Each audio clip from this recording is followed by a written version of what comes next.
ஆண்டவருக்கு கூட நம்ம விட்டு கொடுக்க முடியாம இருக்கிறோம்.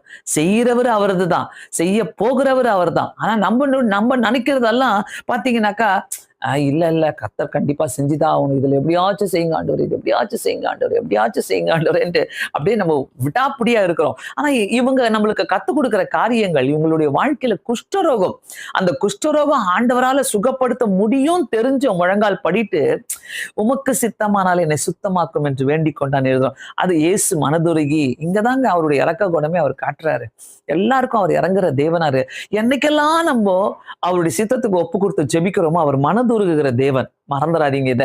ஏன் நான் இத பேசுறேனாக்கா, நிறைய நேரங்களில எப்படி நம்ம அவருடைய சித்தத்துக்கு ஒப்பு கொடுத்து ஜெபிக்கிறத நம்ம கேட்கிறோம். கர்த்தருக்கு எல்லாமே தெரியும். நம்மளுக்கு என்ன வேணும், தி பெஸ்ட் வேணும், நம்ம எப்படி இருக்கணும், நம்ம எப்படி வாழணும். அவர் பர்த் டு அவர் டெத், நம்ம பிறப்புல இருந்து இறப்பு வரைக்குமே அவருக்கு எல்லாமே தெரியும். ஆனா இந்த வார்த்தையை நம்ம சொல்லி ஜெபிக்க நம்ம எசிடேட் பண்றோம். நம்ம அதை தவிர்க்கிறோம். ஐயோ எப்படி எப்படி இப்படி நம்ம ஜெபம் பண்ண முடியும்? ஆனா இந்த இடத்துல அவங்க ஜெபம் பண்றாங்க. இயேசு மனதுருகிறார். அவனுடைய ஆக்ஷனை பார்த்து, அவனுடைய வார்த்தைகளை பார்த்து, அவன் முழங்கால் படிட்டு இருக்கிறத பார்த்து, அவனுடைய வார்த்தைகளை கேட்டு மனதுருகிறாரு. இங்க எனக்கு ரொம்ப பிடிச்சிச்சு. மார்க்ல எழுதின இந்த வார்த்தை பாத்தீங்கன்னாக்கா ரொம்ப அழகா இருக்குது. மனதுருகி ஆண்டவர் சொல்றாரு, கையை நீட்டி அவனை தொட்டு எனக்கு சுத்தம் உண்டு, நீ சுத்தமாகு. கையை நீட்டி மனதுருகிறாரு.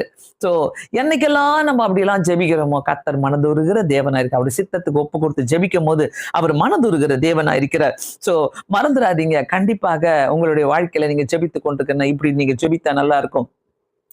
அதே மாதிரி யாக்கோபு 5வது அதிகாரம் 11வது வசனத்துல சொல்லப்படுகிறது, கர்த்தருடைய செயலின் முடிவையும் கண்டிருக்கிறீர்கள், கர்த்தர் மிகுந்த உருக்கமும் இரக்கமுள்ள தேவனா இருக்கிறார். சோ அவருடைய செயல்ல நம்ம பார்த்திருக்கிறோம், நிறைய விஷயத்துல பார்த்திருக்கிறோம். நிறைய விஷயத்துல ஏசப்பா இதை நீங்க மட்டும்தான் செஞ்சீங்க நம்ம சொல்றோம்ல, அவருடைய செயலுடைய முடிவை நம்ம கண்டு இருக்கிறதுனால அவர் மிகுந்த உருக்கமும் இரக்கம் உள்ளவராய் இருக்கிறார்ன்றத நம்ம யாக்கோபுல பார்க்கிறோம். அதே மாதிரி மத்தேயு 5வது அதிகாரம் 7வது வசனத்துல, இரக்கமுள்ளவர்கள் பாக்கியவான்கள், அவர்கள் இரக்கம் பெறுவார்கள்.